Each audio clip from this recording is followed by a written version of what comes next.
Hello, everybody, and welcome to this Brainwaves webinar entitled From Distress to De-Stress, Stress Management for Teachers. So my name is Tracy, and I'll be your host for this afternoon. So today we're actually taking some time out from our ongoing series about the PERMA framework and wellbeing, and instead we're focusing on the ever-present topic of stress and how it affects us and what you can try and do to cope with the ongoing stress in your life as a busy teacher. And to help us with that, we have a brilliant set of panelists joining us today.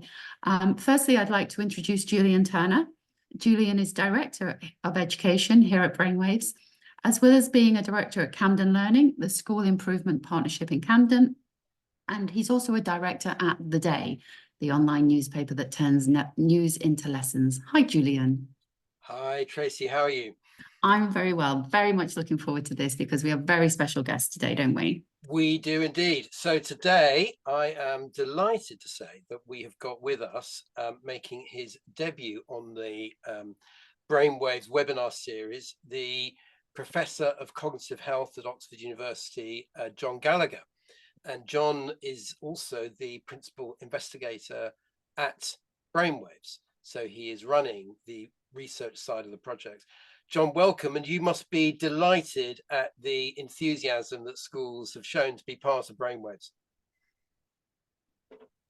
Julian, I absolutely am. I think it's a fantastic arrangement that the schools and the scientists and the educationalists can get together to put a package which will benefit everyone.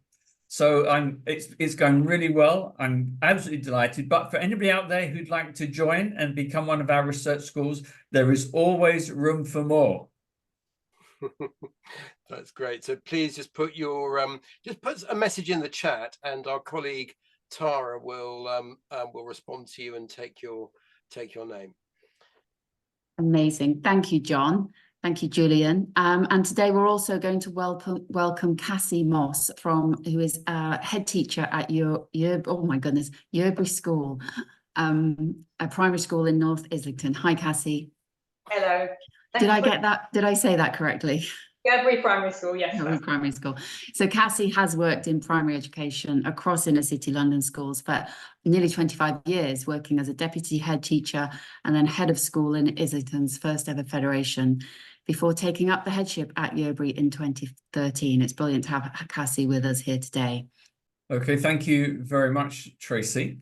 As has been said, my name is John. I'm a chartered psychologist. I work in the Department of Psychiatry at the University of Oxford, and I've been offering stress management support for several years, mostly to lawyers, surprisingly enough, and sometimes to academics as well. So what we're going to do today is look at some basic principles, mostly so that we can understand what's going on. And I think if we have a better understanding of what's going on in our bodies as we experience stress and in our relationships, then we can begin to work out various strategies. I'm going to give some clues as to the strategies we can consider, but in all honesty, I think we need to apply the principles ourselves with perhaps support from people we know to our particular situations. Okay, so this is not a magic bullet, okay? But this is a really useful tool to help you. So, Jean Paul Sartre, everything has been figured out except how to live. And don't you just think that's true of you? Well, it's certainly true of me. But hopefully we can think it through, ask some questions, and understand ourselves a bit better. We probably should start off with some core definitions. Now, I don't know whether you watched the Manchester United-Liverpool game yesterday. I'm afraid I certainly did. And if you can imagine yourself being one of those players in the build-up to the game, that game is a stressor. Okay, that's a perceived threat because one of those teams is going to get knocked out of the FA Cup. So that's a stressor. I wonder whether if you did watch the game, if you examined the faces of the players as they were coming out of the tunnel. Now, I know only a psychologist would think of this, but that's exactly what I was doing. Those players were under strain. That was the physical pressure and psychological pressure experienced when facing that stressor. And then there's the definition of stress. Well, I wonder what you would feel like. if in the closing minutes of that extra time, that fourth goal went in and you were a Liverpool supporter, or even worse, you were a Liverpool player and you were exhausted. There was nothing they could do. The primary appraisal of the demands of the situation, we've got to score goals, were overcome by the secondary appraisal, we've got 3 minutes and I'm dead beat. Okay, that's stress. Now, as teachers, you would have your own examples, but let me think of one. There's the parents' meeting, or the troublesome class, or as I would put it in my old money, the third-year boys, okay? They can be stressors. You may undergo strain facing them. And then when you get in and there's chaos and you need to get control of that class, sometimes there is stress. So that's really what's going on. Now, what does that mean for us? Well, let's understand the body, first of all. I want you to imagine that you're a lepidopterist, a butterfly collector to others, and you're walking through, what should we call it, the Forest of Dean. And as you're walking through the Forest of Dean, hunting for a rare butterfly, suddenly you see a saber-toothed tiger. Now, you do not sit down and think, is this a genetic experiment? You are up that tree like there's no tomorrow. Fast climbing has got nothing on you. When you get up to the top of the tree, you're looking down at this saber-toothed tiger as it sort of snarls and would like to come after you. So what is really going on? Your respiration deepens and quickens. Your heart rate and blood pressure increase. Blood is diverted from digestion to muscles. Your bladder and bowels, in an extreme case, empty. You really don't want that extra weight. You want to get shot of it as soon as possible. Your perspiration increases to dissipate the heat that you're generating. This is a fantastic response. What is happening is that your body is prepared for action. And it really works well. It is wonderful. But you're running on overload. You can do it for a bit, but you can't do it for long. So what about the psychological impact? Well, you're up that tree, you're looking down, and you see the saber-toothed tiger, and you are so focused on that threat. Your senses are heightened. Your attention span is sustained, but it's very focused. What the actual butterfly you were looking for has just floated down onto a branch next to you. You didn't even notice it was there because you're focusing on that immediate problem. So the function is you focus on the immediate problem. But of course, that means urgent is replaces the important. Now, in my particular case, I'm director of a large national research platform. I get people come to me all the time with X, Y, and Z. And so the urgent is repeatedly replacing the important. So what I do is I say, I will not have meetings in the morning. Of course, it doesn't always work. And I'm in a very luxurious position in order to say that. But I needed some tactic so that I can deal with the important rather than have the important pushed out by the urgent. But what about the social impact? Well, this really comes largely in terms of chronic stress, because one or two social instances don't really make much difference. But what's going on in our lives is often we're time pressured, often we're competitive, and therefore we feel threatened. Now, and here's a good one. Have you ever said hello to someone, and when they smile back, it's not really a smile, it's a snarl? Okay, I'll give you an example. Hello, John, how are you doing? Fine. All right, the eyes don't move, the lips come up, and what they're really saying is stay away. And when people are under constant stress, largely through being with a sense of competition, largely through being time urgent, the communication reduces, the compliance reduces, that means there's reduced social support, and you become more and more suspicious of the social environment, and you become more and more socially isolated. And you can understand it, because if somebody comes up to you and you're just not very welcoming, they are less likely to come up to you again in the future. So in terms of a chronic impact, there is a chronic stress, there is definitely a social impact. So what's really going on? Well, you may not be aware of this, but you are constantly evaluating your environment and your well-being.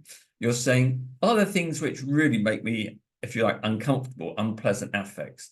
Are there things which make me happy, pleasant affects? But what you're also monitoring is what we might call your domains: work, romance, health, family. And when any of these don't work out, you know. But the interesting thing is, these things are working out all through the day with very small issues. Have I got enough money to buy this? Have I got enough time to do this?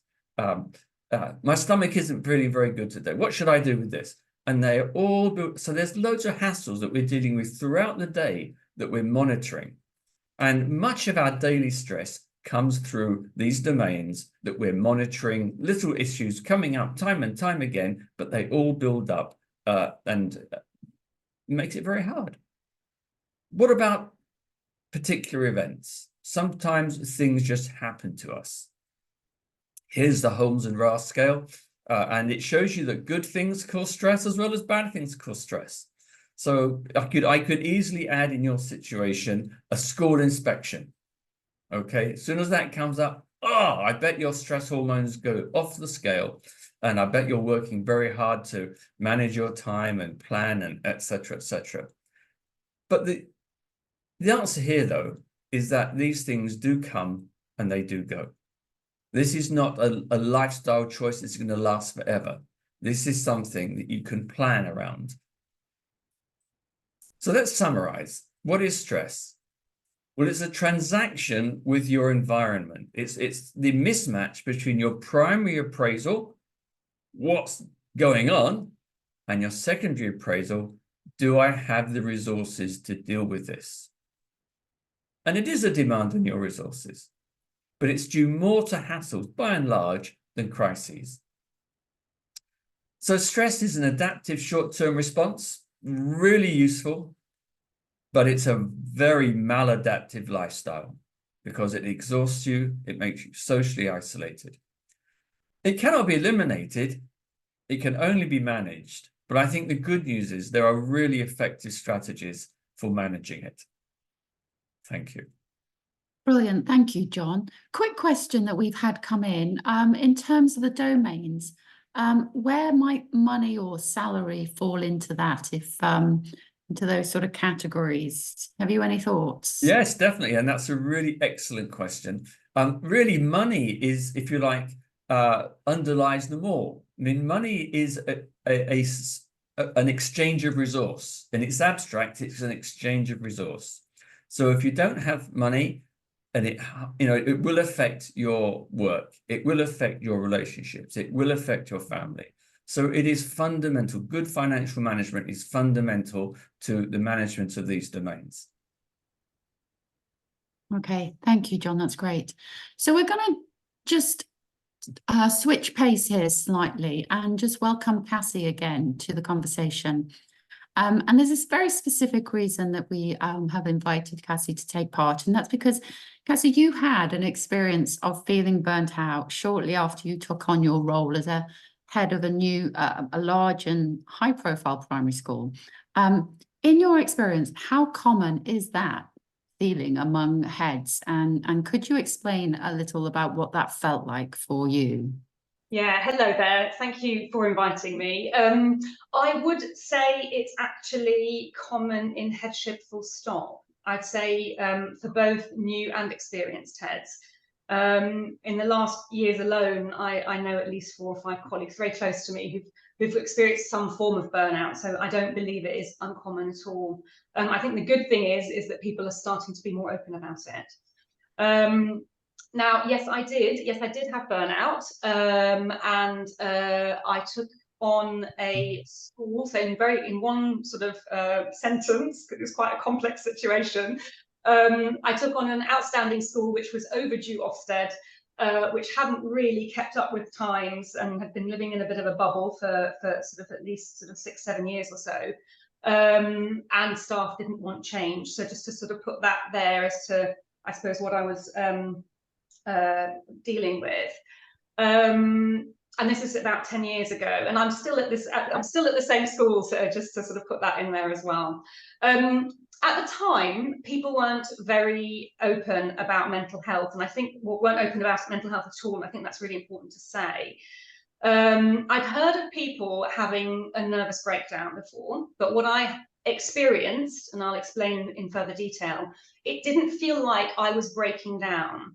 It felt like quite the opposite, a bit like what John was saying about sort of, I felt heightened, adrenaline was running through my system, my mind was working overtime, I was sleeping less and less, feeling tense when I was going into work, I was gearing up for confrontation and attack as such, and it actually felt like that. And my senses were just hyper alert. I'd been told that headship was really tough, and I'd been told by family and friends that I would be fine and I was strong and I was capable. So I sort of thought that it was just a difficult time and that I could ride this out. I got into a cycle of thinking if I could just control the situation, if I could just fix things that I was dealing with, then all would be okay. I very much started focusing on external things to fix. And so I stopped checking in with myself internally. And I think this also made quite a big difference. I actually lived on my own at the time, and I didn't even have a pet. And I suppose there was nothing I was going home to help me keep perspective. So my world was becoming smaller and smaller. And as strange as it sounds, I just didn't know that I could burn out. I didn't realize that I just couldn't just keep going. I do remember thinking, no job is worth this, what I'm going through. So in my head, I had given myself a sort of a deadline and said, listen, if you're feeling like this when Easter comes, then I would resign. But I never even got there, because mid-January, I burnt out. And what that specifically looked like to me, sort of just, and I'm happy to share this, I think it's important we talk about things.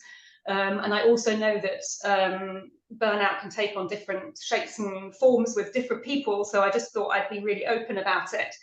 I remember on the back of having slept only 45 minutes for another night in a row, I just succumbed, and I went to the GP receptionist. I was begging to see a doctor. I was pacing and crying and shaking, and I just didn't know what was happening to me. And then once I'd got home, I remember lying on the sofa. I had to close the curtains because I couldn't deal with light, and having panic attack after panic attack.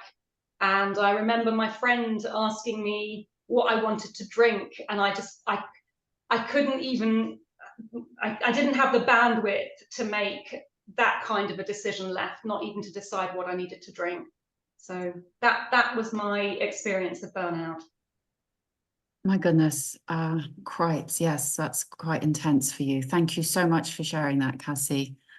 In terms of the actions that you then took to sort of help deal with that, how did that play out in terms of what you needed to take the time to deal with your situation? Well, I had to take time off work. I got some support. I got support from a specific individual who sort of reached out to me, a governor, and I had CBT. I took on a mentor, and yeah, slowly but surely, slowly made my way back into work. But I did take off quite a significant amount of time. I think it was 2 or 3 months. Yeah. Yeah. I mean, brilliant that you did get that support and you were able to find that help. How hard was it to ask for help? And is that something you feel now that maybe you should have done sooner, or was that particularly hard, do you think, reaching out? I have no problem asking for help. I have no ego. Well, everybody has ego, but I don't. I'm a big person for asking for help. But I think the difficulty was I just didn't realize, I didn't know what kind of help I needed. So what I was asking help for with by colleagues and various people from the borough and various, was actually to help me fix things. So of course that was then feeding into the sort of micromanaging and the controlling of the situation, and it was just feeding that, which didn't help. Yeah. Cassie, can I jump in with a quick question? Yeah. But by the way, there's great support in the chat. There's a lot of people really appreciating you sharing your experience. It's incredibly helpful. Thank you. But I want to say that when we spoke about this before this webinar, you said something very interesting to me. You said that you, reflecting back on this, you think that experience has helped you to become a better leader of your school. Could you just enlarge on and explain why you think that is, in what way? Yeah, absolutely. So, I mean, I think it's changed me as an individual a lot. I feel to the better because it very much taught me about my own vulnerability as a human being, and it taught me about the importance of checking in with myself. It taught me about setting boundaries around my well-being, and the biggest learning I feel I had from it was understanding about putting things into perspective. I sort of did this, I call it zooming out, and it was just sort of like you start from your brain and you sort of go from your body and you go outwards and you sort of go, well, how important is this, what I'm worrying about within my school, within London, within England, within the world, and you just keep going out, zooming out. And then also with time, how important is this in the next week, in the next year? How am I going to feel about this in 5 years' time? And all of a sudden, it's a little bit like the Carl Sagan Pale Blue Dot, if anybody's ever seen it.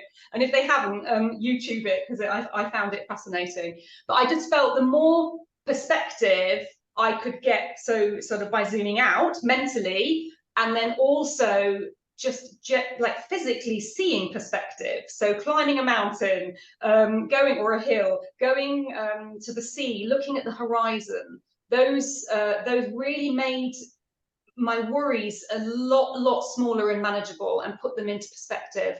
And I use that perspective, I use that in my life now. So yes, in terms of making me a better leader, I absolutely. We are in the people business after all, you know, so it's important that we understand what other people are going through. I think the three things that spring to mind, I now feel absolutely comfortable showing my vulnerability as a leader, and I think that has a positive impact on staff. I think it sends the message that the head teacher is a human, that they're approachable, it's safe to make mistakes, and it's also safe to ask for help. I'm also open about my experiences of my mental health with staff, which has meant that we can have very open conversations generally. I can pitch talking about mental health at a certain level in inset days, for example, etc., and set the tone. And I have found that people feel able to come and speak to me about some struggles, which means I can then make reasonable adjustments for people, and hopefully, I suppose the biggest impact is that people cope better, they're able to do their job better, and we just become a bit more of a stronger and a caring team together. And then finally, I have become more intentional. I've become more aware and therefore more intentional about the support, so about better well-being in school. For example, we talk about mental health, we think carefully about the language that the SLT, the senior leadership team, use. We think carefully about workload, timeframes given, controlling our emotional wake as leadership, so that people feel emotionally safe and professionally safe.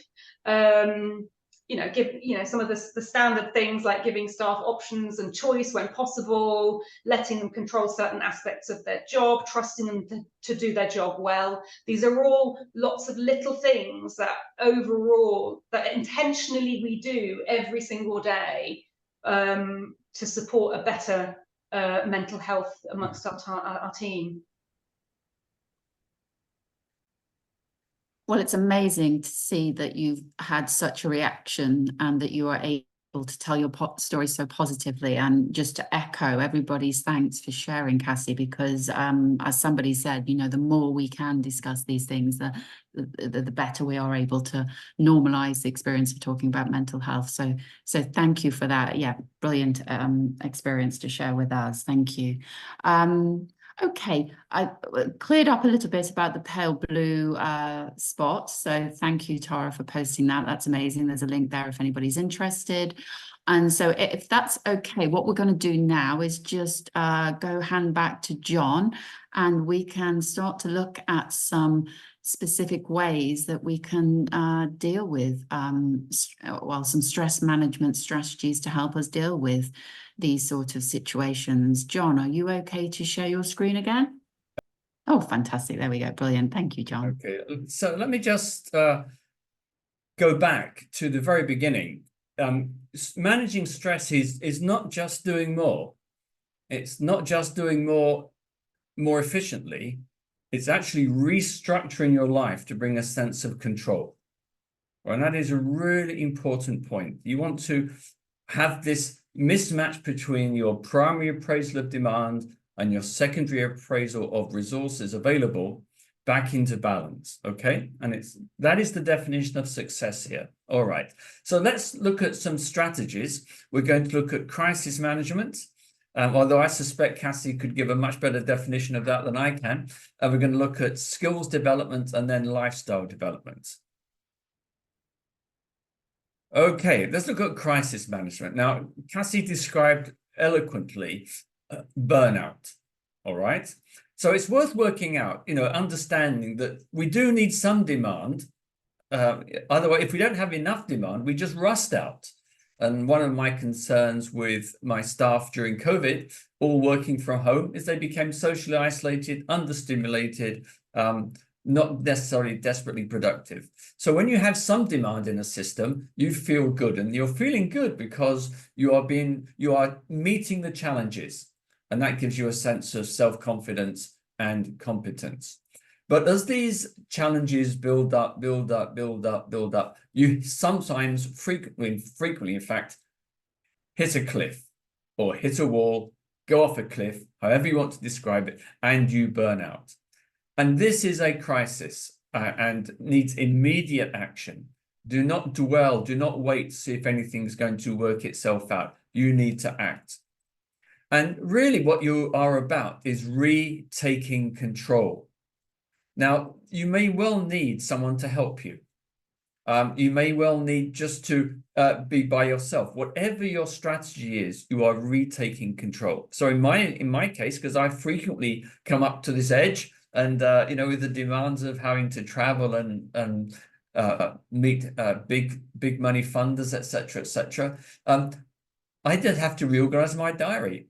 I cut meetings, and I appreciate I'm in a very privileged position to do this, but nevertheless, it's a discipline that has to be done. And then there's the power of no. Have you ever experienced that?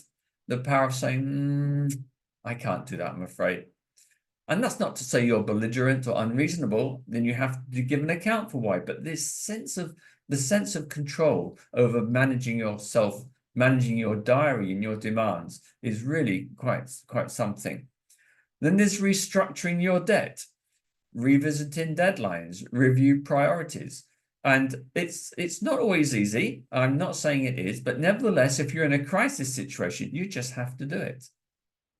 Then there's taking time out. Now, I, you know, what Cassie was probably not giving a great deal of attention to was her internal rethinking of who she is and how she lives her life. That greater understanding of the real Cassie Moss, you know? And I think that is true for all of us. We're on this treadmill, one thing comes after another, promotion, whatever it might be. Take time out to reflect. Who are you really? What do you really want to do? Nature is lovely. Exercise is fantastic. Have some fun, preferably with others. One of my great pleasures is going canoeing. Now, I know that might sound old and middle-aged, but trust me, paddling along the Thames hunting woodpeckers, not woodpeckers, kingfishers, is fantastic. And then getting surprised by a deer in the thicket that hadn't quite seen you silently creep up. It's wonderful. It's wonderful. And all of these things are very rehabilitative. And I just would suggest that you think about how you could do that. And in a crisis, you have to act draconianly. Sort it out. Otherwise, you will only suffer. Now, most of us don't get to crises. So I'm going to look at managing our emotions as a skill. I'm only going to focus on 2 of them, but let's just understand them. There's anger. And if we were doing a poll, I think that very few of you would really understand anger very deeply. But it is when someone has wronged you, you feel you have been disrespected. Then there's happiness. Well, we might think of frothy emotions, but there's something deeper than that. And we'll maybe come on to that later. But let's focus on sadness and anxiety. I think sadness is an absolutely wonderful emotion. Now, who wants to be sad? Ah, yes, depends what it is. So sadness is all about mourning a loss, letting go. The example that springs to mind is my father and I, he loved me very much. He'd give me some lovely gifts, but actually, for 20, 25-year-old, you're not really impressed with them, if I'm honest with you. But he gave me a wristwatch, and it was fantastic. I loved it. Always would wear it, very proud of it. And one day it got washed in my trouser pocket. Well, that was the end of that wristwatch. I still have it in my drawer at home. I still treasure it, but it no longer works. So what do? Help me here. Do I rant and rave about it being washed in my trouser pocket? Do I go into deep mourning for the rest of my life? There'll never be another watch like that. Do I say it doesn't matter? It does matter. What I do is I mourn the loss. And as I mourn the loss, I'm honoring it, but I'm also letting go of it. And that's what sadness is all about. And to understand that can be very helpful if you're in a situation of loss. Another emotion is anxiety. So I think there are 2 schools of skiing. One is follow me, says the instructor, and the other is face the fear, says the instructor. And I think with anxiety, we need to find some way of facing the issue. The anxiety is a response to threat. That's it. And if the threat goes away, so does the emotion. It is really that simple. Now, I'm not a desperately domesticated person. Being married to me is a tough gig, but there we are. That's the way it goes. But I do have a job. I am trusted with one job, which is to lock the door at night. Okay, so this is what I do. My job is to lock the front door at night. And I will go upstairs and I'll be reading, and I'm just about to turn the light, and I think, did I lock the front door? Oh no. And then I'll be honest, I will then rehearse everything from the lounge to the bathroom to the bedroom to work out whether or not I locked the front door. I can spend 10 minutes doing this. But if you were my friend, what would you say? You'd say, John, get up, go and check the front door. I get up, I go downstairs, I check the front door, it's locked. The anxiety has evaporated.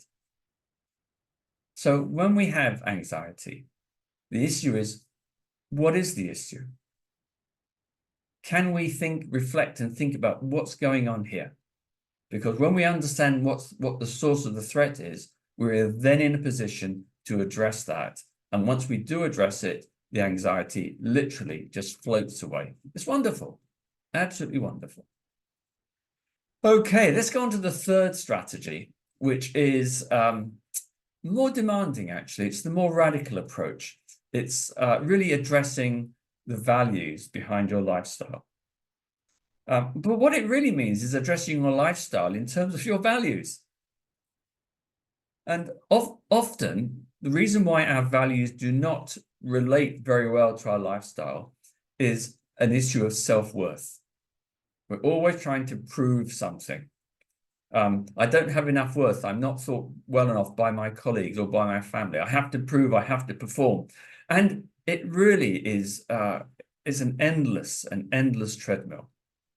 So if you appreciate, and I mean this completely sincerely, that you have value, you don't have to do a thing. You have value. You are important. You, as yourself, are valuable. You are significant. If you could just allow that to sink in. Now, that's not that you can't add value to society by what you do, but that doesn't change the value of who you are. Now, the nice thing about appreciating you have values, you can take yourself less seriously.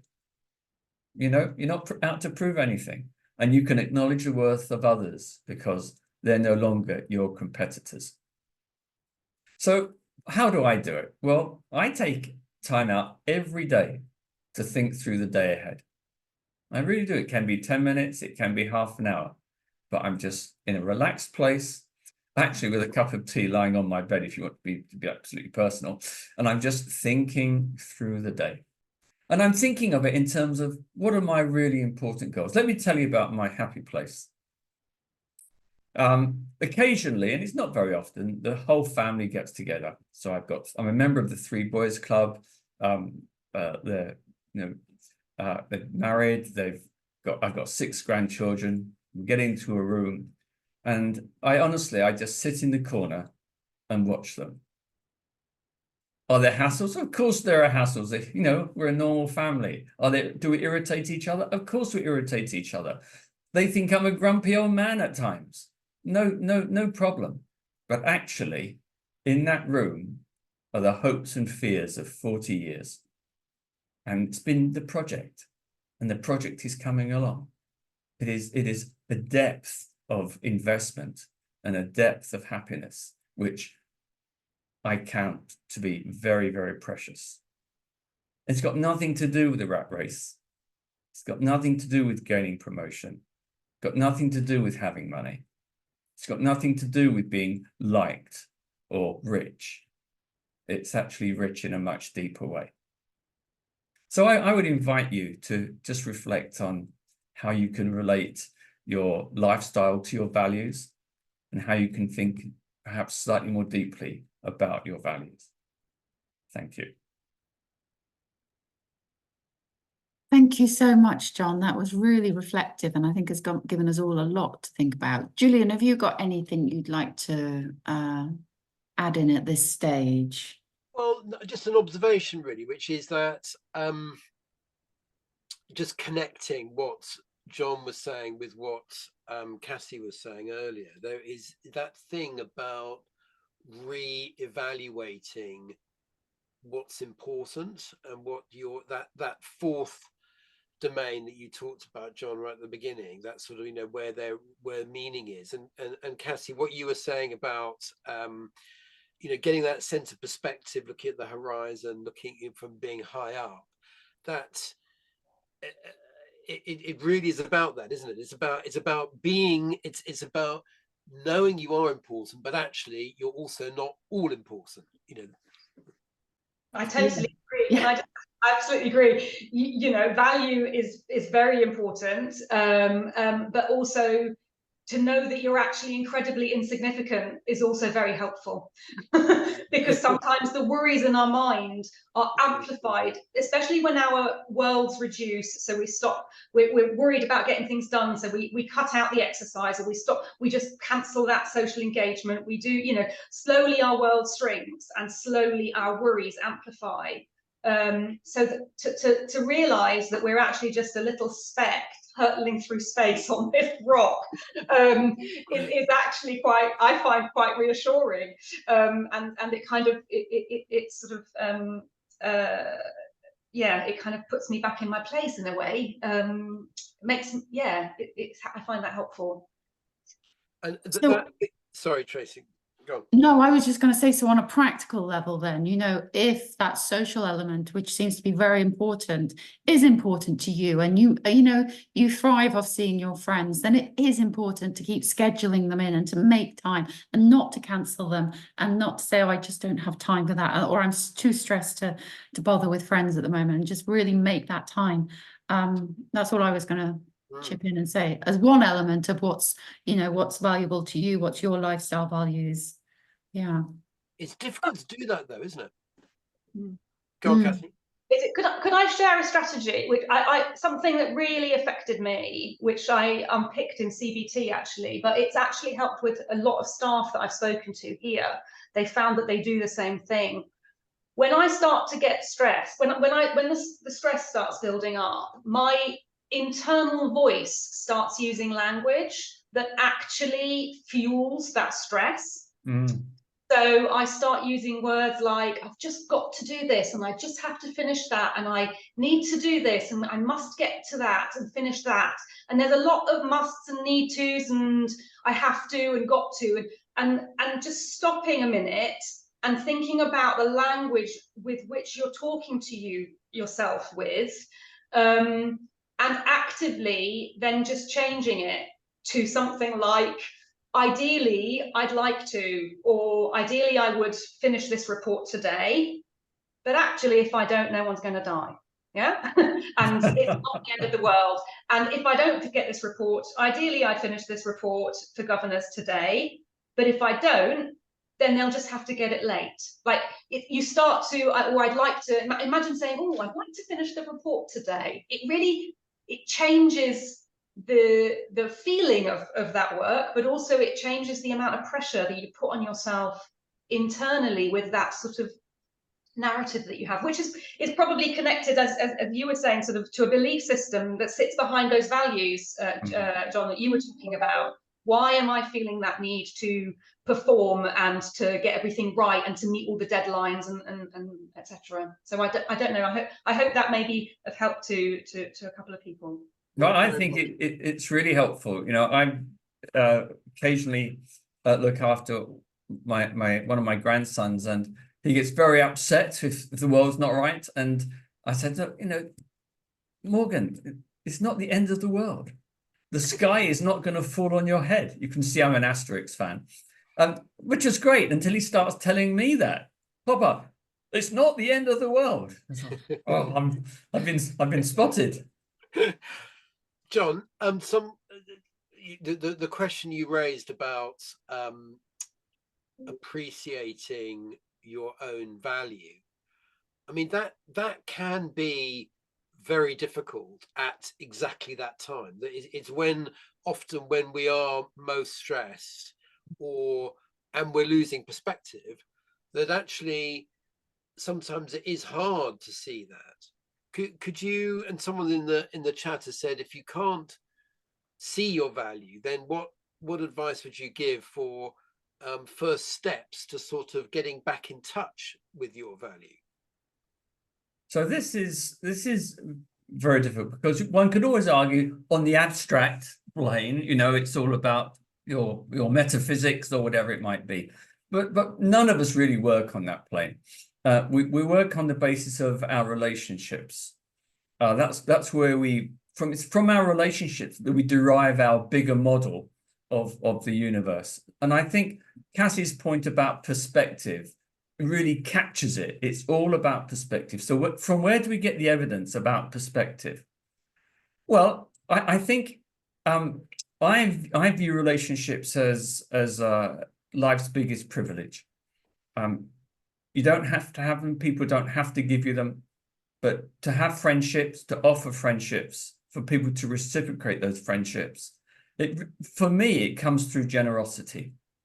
That effectively, I would like to be helpful to you. And then it gets reciprocated. And that to me is the living proof of my value. Now you might say, oh, that's an instrumental value.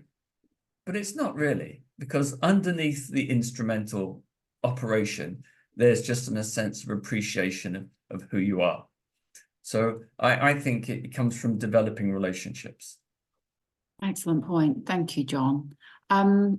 I know, so as suspected, there are a few questions that we can maybe spend a little bit longer pursuing, and I think we'd like to do that. So please do stay with us if you can. But one of the questions I think we'd like to look at, and this is a question to all our panelists today, is in terms of managing stress in a school leadership context, what are the challenges and what could we potentially be doing as school leaders to help with stress in schools, because it is such a pertinent issue. Does anybody want to take that on? And I hope I'm reflecting Hayley's question there about any more stress reduction tips in schools. Yeah, and you're right, Hayley, it is a overlap with workload. But yes, maybe that's a different webinar. So maybe Cassie or Julian, if you've got any thoughts on the challenges of managing stress in a situation. I'd happily. I think the challenge is that actually we're in the people business and that we really care. We wouldn't be teachers if we didn't care about people, and we work with people. And so it's really hard to put healthy, good and consistent boundaries in place with yourself. You know, you can come and say, today I'm leaving at 5, I'm going to do this, and then and then the next thing, a safeguarding issue pops up. You have a member of staff crying, there's an angry parent in the office. You can't just walk, well, you could walk away, but you're a caring person, and I know that burnout is actually far more prevalent in the caring professions than it is in any others. So this is something to think about. I can imagine that the caring profession attracts a lot of people who may are rescuers at heart, and rescuers don't necessarily look after their own needs, so and have their own needs met. So I think that's the challenge, is that we care and we're in the people business. So it is very hard.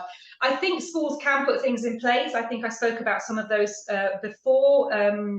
I think it's hard because I know it does depend on how open leadership is around understanding the challenges, the mental health, how much pressure how leadership is dealing with their own pressure and the own things that are being placed upon them by the government, by the all of the usual, and reduced funding, etc.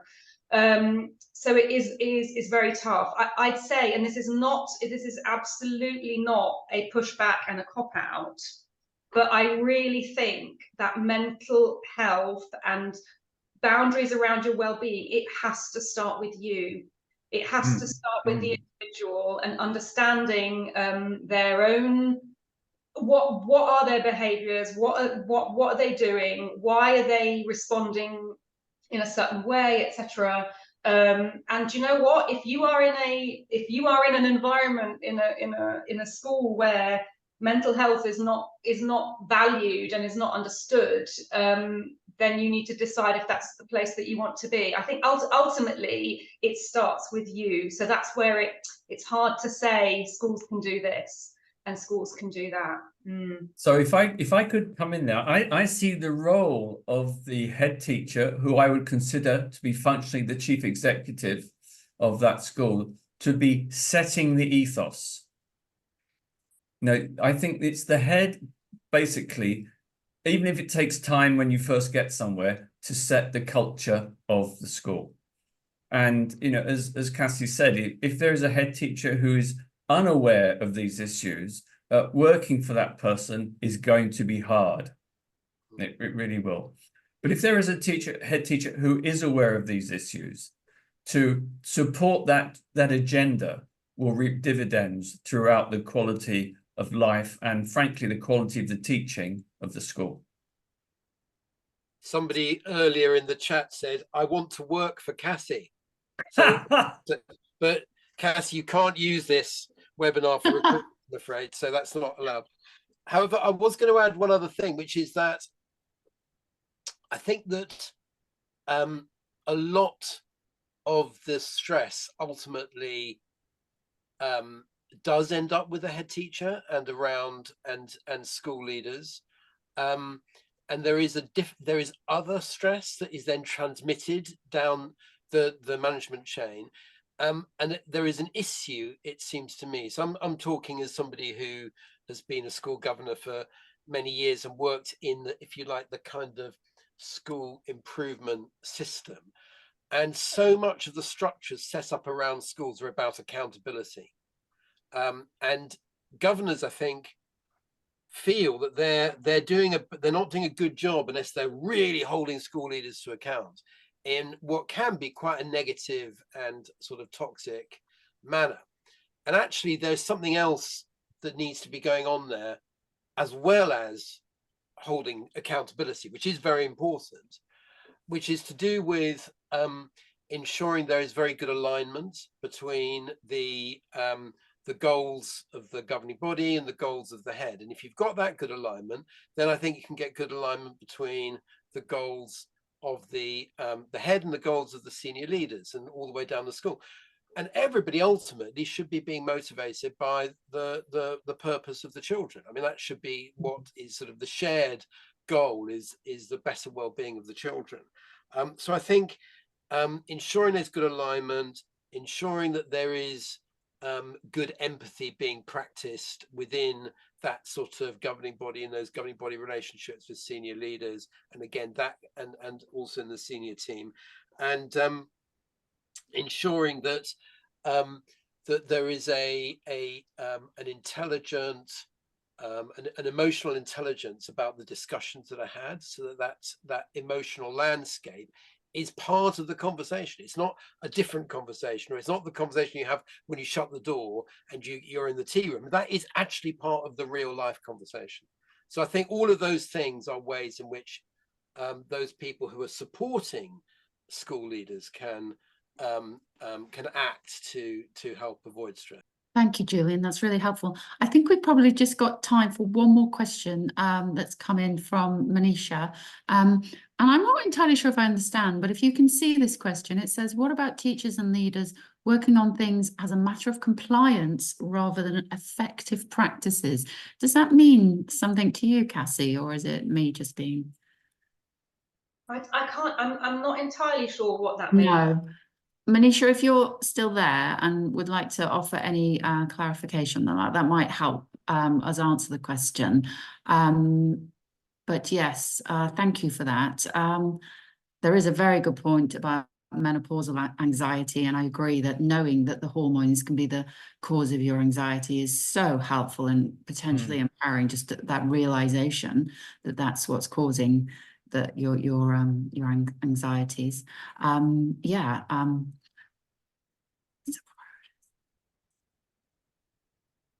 Okay, so we've had a comment from Fiona. The leaders say it's a priority and it is seen to be a priority, but there is a lack of action in relation to it.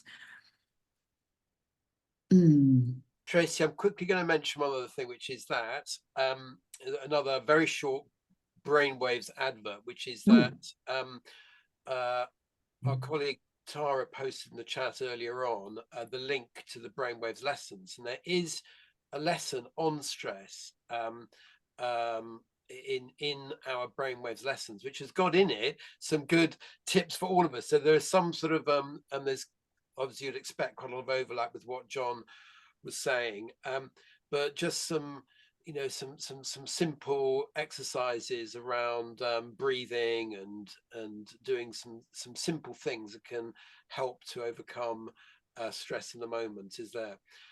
So definitely worth having a look at those Brainwaves lessons, which are for young people, but helpful for all of us. And leading on from that, even more so, there is a lesson at Key Stage 3 and 4 at the moment, different lessons on understanding your strengths.